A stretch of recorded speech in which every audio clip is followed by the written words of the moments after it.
So this is the third in our 3 series videos, okay, regarding things that you're supposed to know when you're taking L4M7, that is level 4, module 7 of CIPS.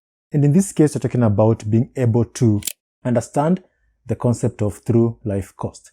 And in this case, okay, in this part 3, okay, there are 3 learning outcomes. I mean, if you look at it from, the syllabus, right? There are 3 learning outcomes that you're supposed to know. And in this case, you're talking about analyzing the contributing factors when establishing total cost of ownership, compare the factors to consider when building a whole life cost model, and identify the contributing elements of end-of-life cost. And so we're going to talk about all that stuff. But first, let's start with the, the first learning outcome, okay? So learning outcome 1, in this case, analyze the contributing factors when establishing total cost of ownership. So when someone asks you, what is the cost of owning your phone or the cost of owning your laptop? Your immediate impulse will probably be to tell them how much you spent when you're buying that phone or that laptop. So in this case, we're just talking about the purchase cost, okay? And that is just one aspect in total cost of ownership.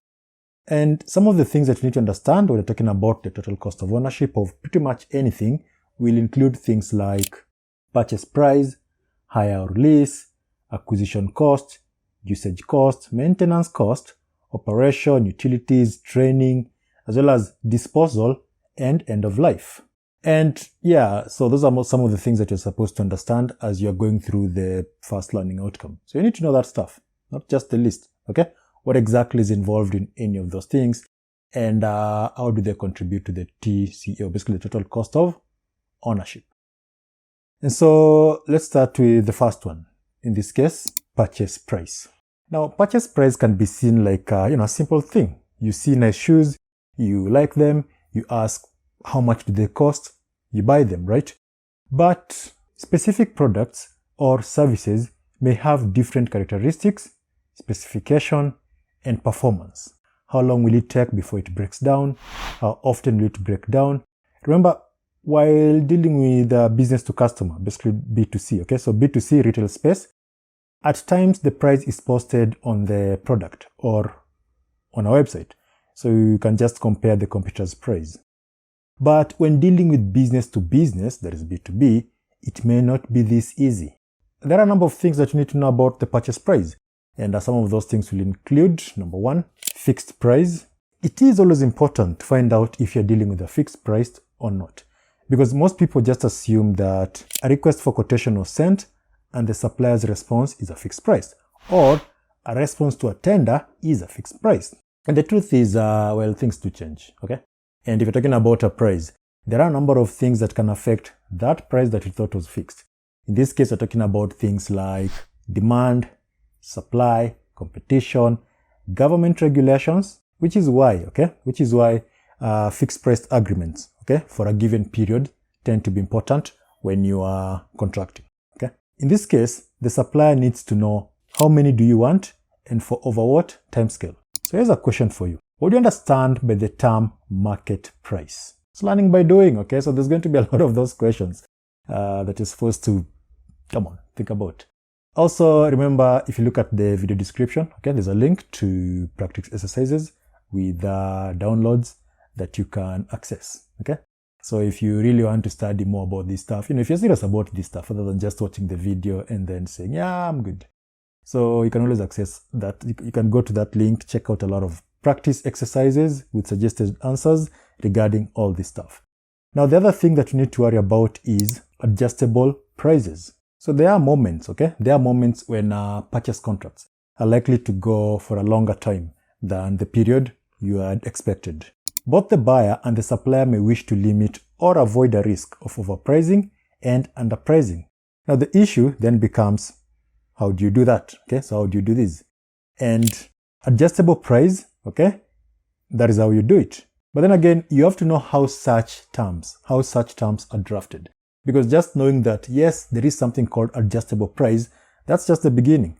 But then how do you draft such kind of a term in your contract? So here's an example of that.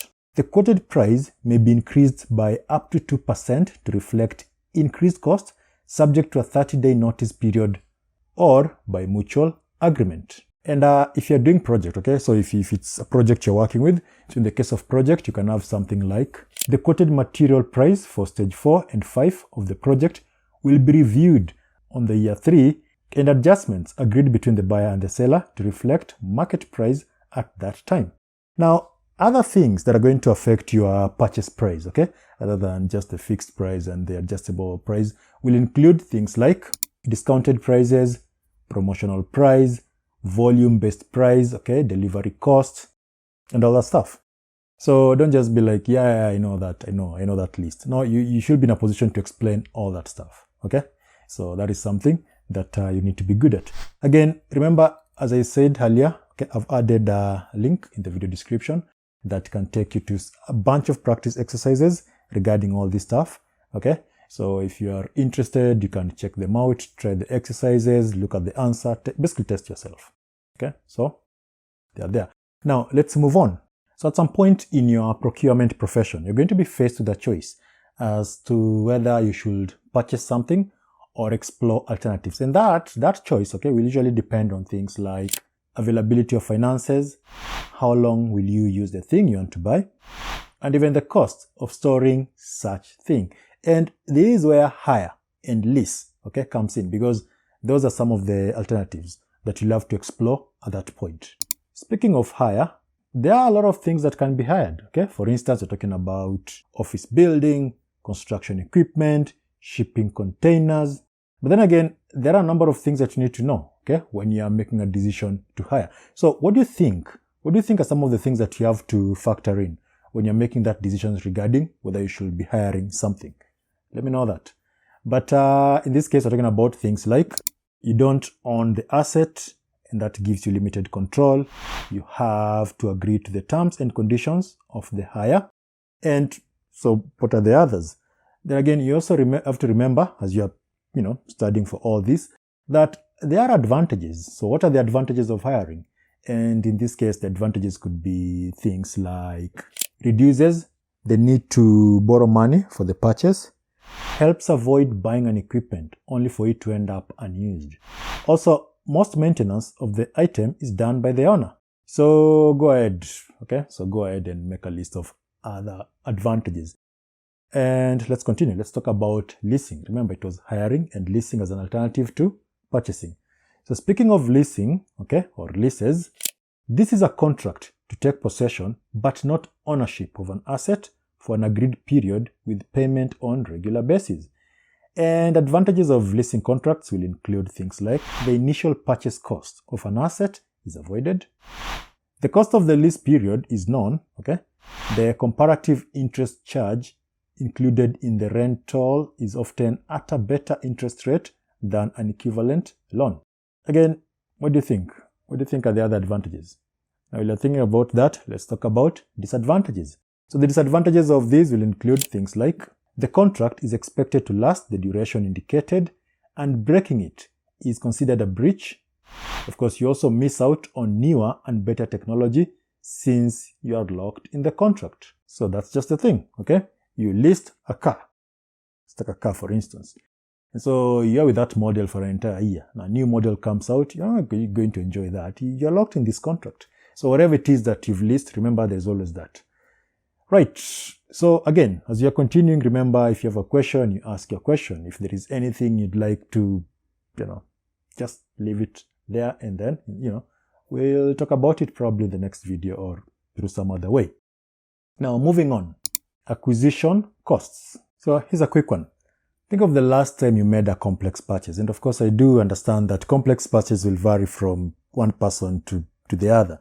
For some people, it could be buying a laptop, buying a car, buying a house, buying a phone. The point is, whatever amounts to a complex purchase to you. So what, regarding that purchase, what research did you undertake and how long did it take? How long did it take to identify suppliers and get quotes or details? Were other people involved? And if so, how much time did it take? So the point is that when you're buying something, the purchase price isn't the only thing you should be worried about. Acquisition cost can add significantly to the purchase price, and this cost can be hidden or less readily available. In this case, we're talking about things like going from where you live to the shop. See, there are some traveling involved, okay? Especially if there's a distance you have to cover. That's just an example of some of the costs that you probably don't factor in.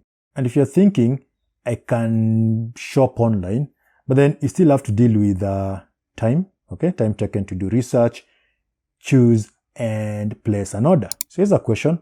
What are some of the ways to reduce acquisition cost? And so what are some of the ways? And as a buyer, of course, you can do things like repeat purchase with an established supplier, or you could just buy familiar goods. Anyway, so what are the other ways in which, you can try and reduce the acquisition costs?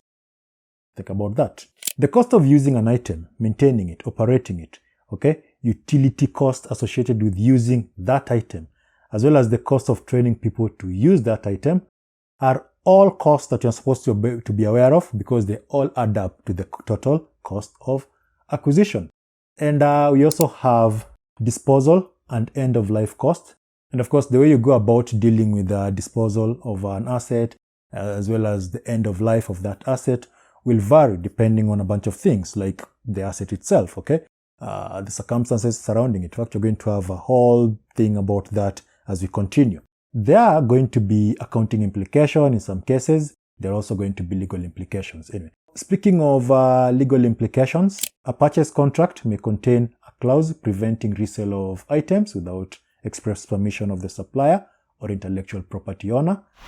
There may be local legal requirements for any scrap to be documented and the organization to be licensed, for instance, when dealing with hazardous material. So all that. Anyway, at this point, you need to be in a position to explain the general descriptions used for disposal of stock.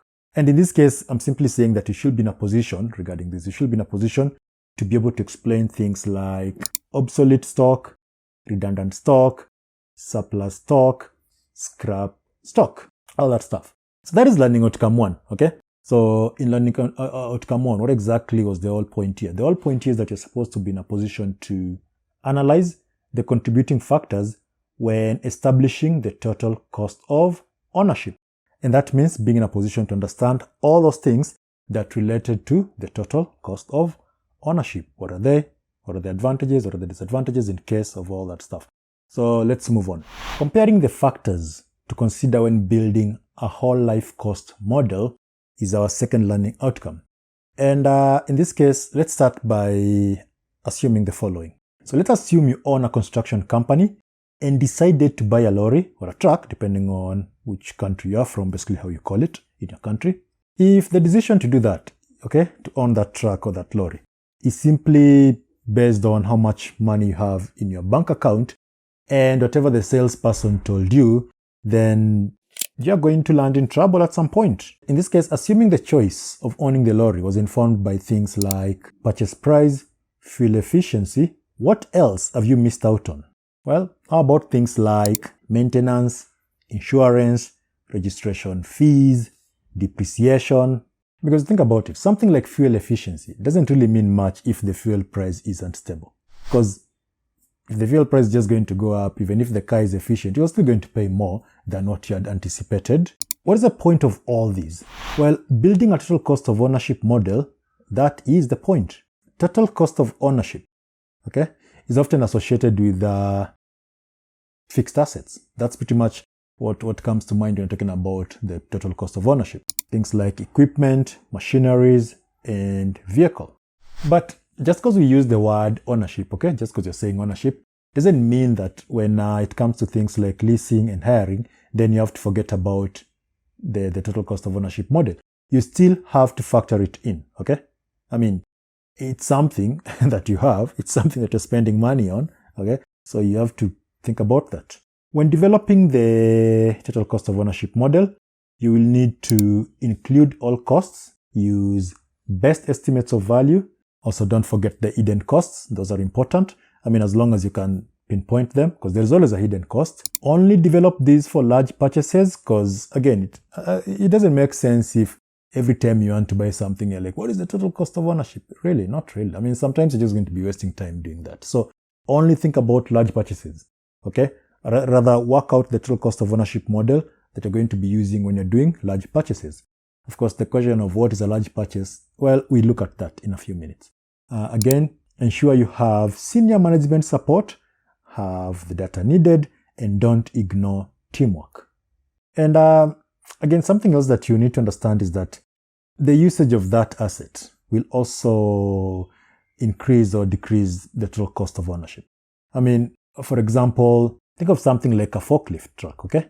The effective lifetime may be different for different energy sources. So electric truck batteries will have a life dependent on the typical load and cycle of charge and discharge. A diesel or a petrol truck will have a lifetime linked to the performance regime. Also, there's going to be the question of where is it being used? Is it being used inside a building? Is it being used outside? How does that outside look like? So all those things. And something else that you should not forget when you're developing a total cost of ownership model is finance. Okay, financing is important because look, if you take a loan to buy something, okay, so yes, that thing cost you like 10,000, and so you took a 10,000 loan. You're not just incurring 10,000. That 10,000 has interest. So all that is just going towards that thing that you bought. Okay, so financing is also important. Now, here's a question for you. Okay, why is it important to think about financial options when considering high-cost fixed asset acquisition? And number two, list 4 examples of information which may be contained in a project total cost of ownership and saving analysis. Now, the other thing that you need to work on when you're developing your TCO model, total cost of ownership model. So your TCO model is to use best estimate of values available. Now, the objective when you're doing this is that all known costs are established, confirmed, or estimated using best possible sources. For example, past projects should be checked for spend and overspend with evidence of an expected additional cost. Suppliers should be asked for any installation or implementation checklist or example invoicing details that can confirm the cost already indicated. Suppliers may be able to provide examples of trade-in values for equipment previously sold. So here's a question. What are some of the hidden costs that you can be faced with when developing your TCO, your total cost of ownership? And so find an answer to that. In fact, there are a number of hidden costs. For example, things going on in the country you're working with, for example, civil unrest, tax issues, also currency issues. Yeah, because if there is currency fluctuations, those things, while you're starting, you know exactly how much the exchange rate is going to be, but then it changes, right? So make a list of other things that are going to be considered to be the hidden cost. Don't be lazy. Remember, the whole point is just learning by doing. I mean, this is a summed up version of everything that you're supposed to be understanding when you're studying for your L4M7. So don't be like, hang on, this video, why are you asking us questions? Come on. So let's move on. Only develop TCO for larger purchases. Is something we mentioned earlier. I mean, think about it. If you're going to go through all these steps every time you want to buy anything, so you can just imagine how much of your time you're going to be wasting. I mean, you want to buy a stapler, and then you're like, what is the total cost of ownership? Okay, the model, blah, blah, blah. I mean, look. So most of these things, that's the reason why you're just going to be, developing these models. Okay, your total cost of ownership models. You're going like, how do we go about determining how much you're spending each time we buy something in terms of, ownership. If that thing is a large purchase, of course, the question of how large the purchase is, that will come in later. We're going to look at that in a few seconds. But this is the reason why you need to be good at negotiations, okay? Because when you're negotiating, as you're making your offers, the bargaining mix and all that stuff, some of these small things, you don't have to worry about a lot of this stuff. And speaking of negotiations, if you're interested in that, I've added that again in the description, okay? So you can have a series of videos with practice exercises, with downloads and all that stuff that are going to train you on negotiation. So check that out. Or for those of you who are doing L4M5, that is level 4, module 5, commercial negotiation, check that out. What are larger purchases? And the answer to that will just come down to the organizational policy regarding how much to spend on any given purchase. But some of the common factors that are going to be used to determine whether something's a large purchase or not will include things like how long the asset is to be used, how much you spend on it annually, what is the initial cost, how important it is to your production or service performance, as well as the overall risk involved if the thing fails. So those are some of the things that you're going to be, those are some of the factors that you'll take into account when you're defining a large purchase from just about any other purchase, because as we've pointed out, when you're developing your total cost of ownership model, we want you to just do that for large purchases, which means you need to know large purchases. Now, in addition to all that stuff that we've also mentioned, why is it important to involve senior management when developing total cost of ownership? And why do you need to work with a team if you have one? You need to find answers to those questions. Now look, at this point, you should be in a position to analyze the contributing factors when establishing total cost of ownership. Remember, that was learning outcome 1, okay? And you should also be in a position to compare the factors to consider when building whole life cost model, which is what we've just finished, okay? Learning outcome 2. Now, let's move on to the third learning outcome for this particular part, okay? Part 3, that is L4M7 part 3. So the third learning outcome, okay? The third learning outcome requires you to identify the contributing elements of end-of-life cost. You know the way you buy a laptop, a camera, a microphone, some lights, and start your content production thing. All that stuff, okay? All that stuff has a lifespan. And at some point, you're either going to be required to dispose them and upgrade or something along those. Wait, am I telling you that or I'm telling myself that? Anyway, that's the thing. They all have a lifespan. A new acquisition will have an anticipated life, after which it's time for disposal. And that is where end-of-life cost comes in. But you don't just dispose assets, okay? You have to know the organizational policy regarding such. And some of the organizational policies that you need to look up to, okay? That you need to look into rather. You need to look into will include things like fixed asset disposal policy, which will depend if, whether you have one in the organization or you don't. Number 2, environmental policies. Number 3, health and safety policies. Look, if you're dealing with materials which aren't safe, so such policies are going to direct hazard identification as well as risk assessment, or they may require you to actually go ahead and use a specialist contractor to handle the disposal of such kind of stuff. So there are a number of policies, okay? Again, a lot of them, and it will just depend on the circumstances you are in. But once a plan, okay, has been approved, then you can start the process. And most of the time when you're dealing with an installation, okay, or when you're dealing with an equipment or a fixed asset, then some of the questions that you're going to have to ask yourself as you're assessing and trying to come up with the disposal, okay, removal and disposal plan will include things like, is the equipment still working? What is the maintenance and servicing situation? For lease assets, when does the lease end? What spares are in stock? Because if you're dealing with something that you bought spares as well, then you could end up selling those spares, okay? Or you could even return them to the supplier. So you also need to know, as much as this is what you want to dispose, are there any other spares in the stock? If so, what are you going to do about them? And what should be the last day of operation? So here's a question, or rather here are some questions. What are some of the benefits of having policies and procedures for end-of-life assets? As well as, why is it important to make policies for fixed asset disposal? Yeah, think about the answers to those. I mean, learning by doing, by now you know that, right? So think about the answers to those. Let's talk about decommissioning. Now imagine you own a construction company and you get this tender to renovate a given building. So that is good for your business, right? I mean, the tender, definitely good for your business. Now you obviously just can't start cutting stuff up and painting things. You need to assess the building, okay? Before you do anything. That's the first thing you do. Like, what exactly are you dealing with? Your electrician noticed that some electric cables are leading to a room labeled no staff access. So you check out the room, okay? And you find, okay, behind the no staff, no access, you open the door, whatever.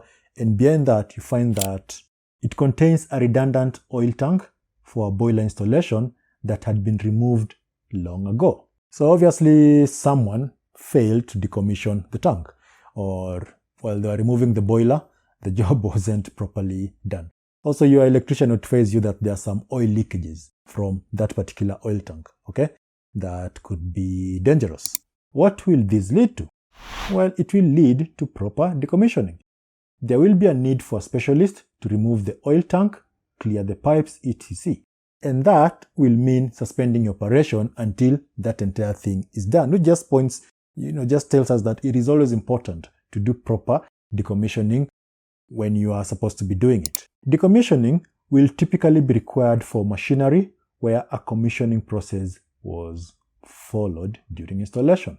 Now, of course, the process will depend on the type of equipment you're dealing with, as well as the reason for decommissioning. For instance, whether the asset is being sold or scrapped.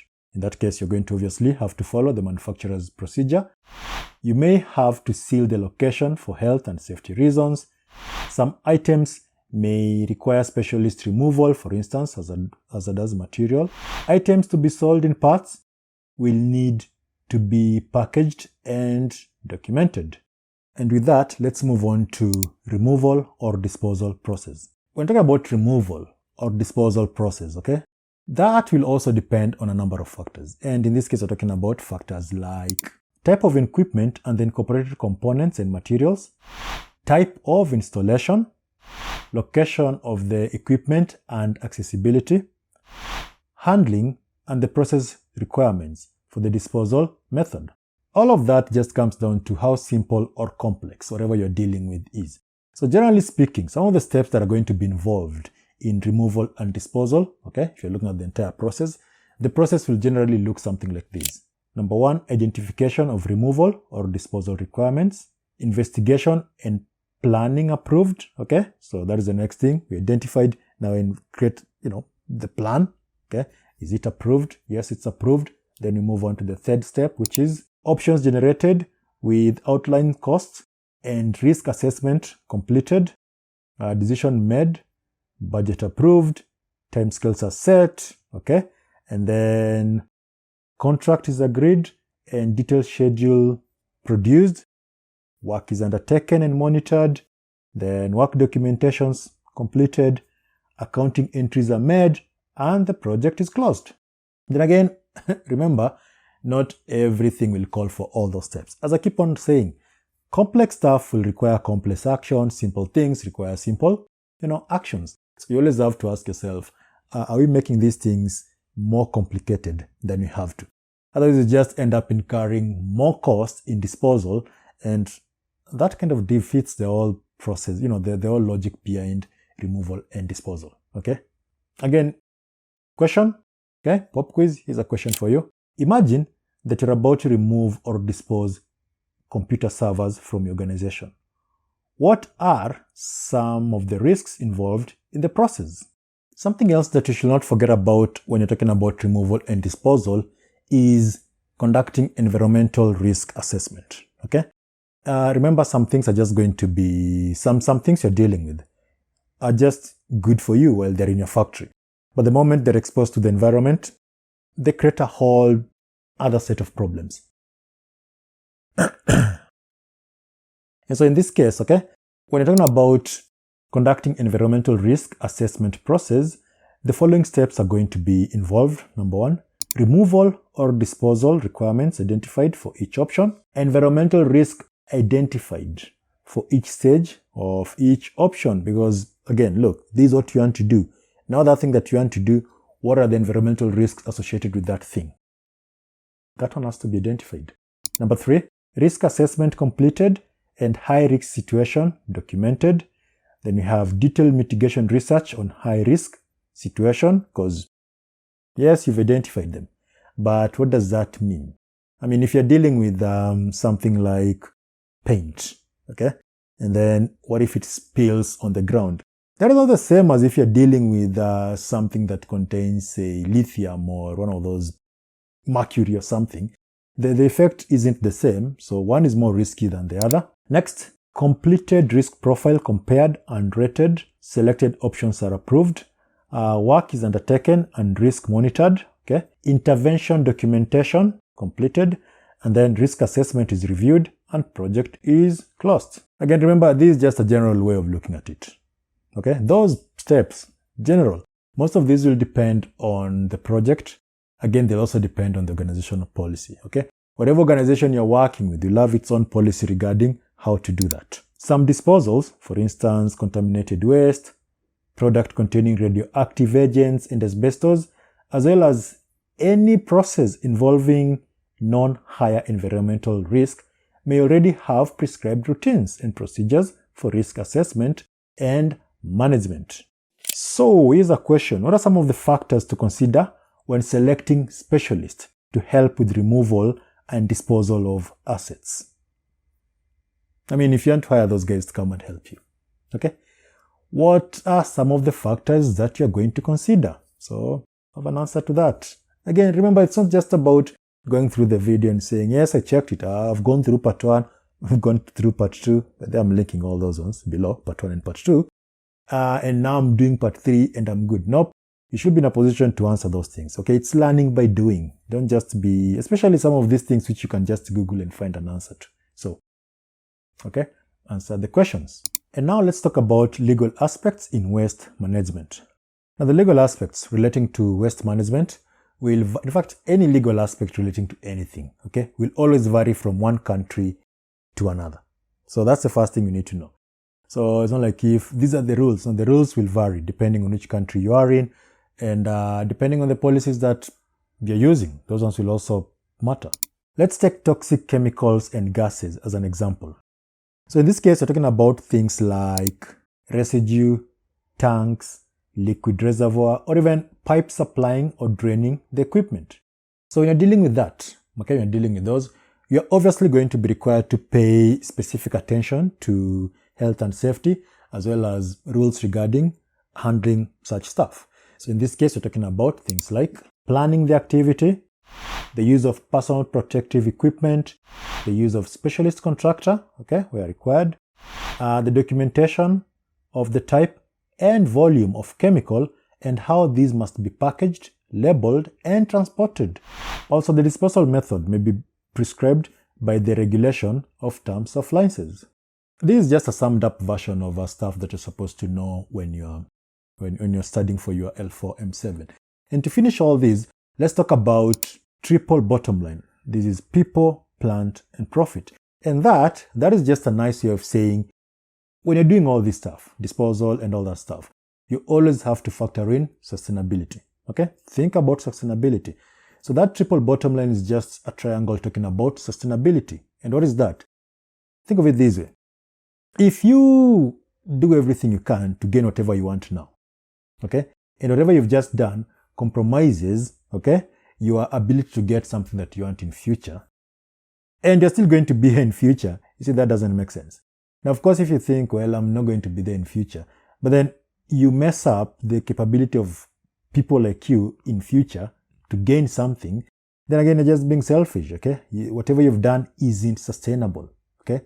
Because it worked for you, it's never going to work in the long term, and that's a problem. The triple bottom line, TBL, is a concept behind the principle of sustainability. And so we pointed out, okay, as we've pointed out, the idea is people, planet, profit. People relates to socially responsible corporate awareness and behavior, both internally and in the wider community. Planet relates to environmental awareness and behavior minimizing its ecological footprint. While profit relates to the need to maintain an economic, financial position that is sustainable, most often related to continued operation. Because look, if you care about your stuff and you care about your, say, carbon footprint, but then you're not making profit, that business isn't going anywhere. So all these things have to work. In fact, here's a question. How do these things work in practice?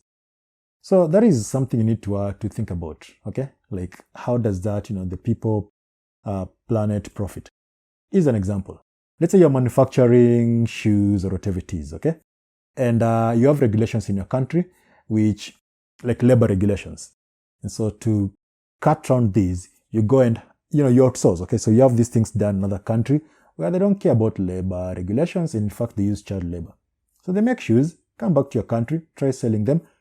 People become aware of these. what do you think that is going to do to your profits? So you ignored the people part, okay? And now it's affecting your profit.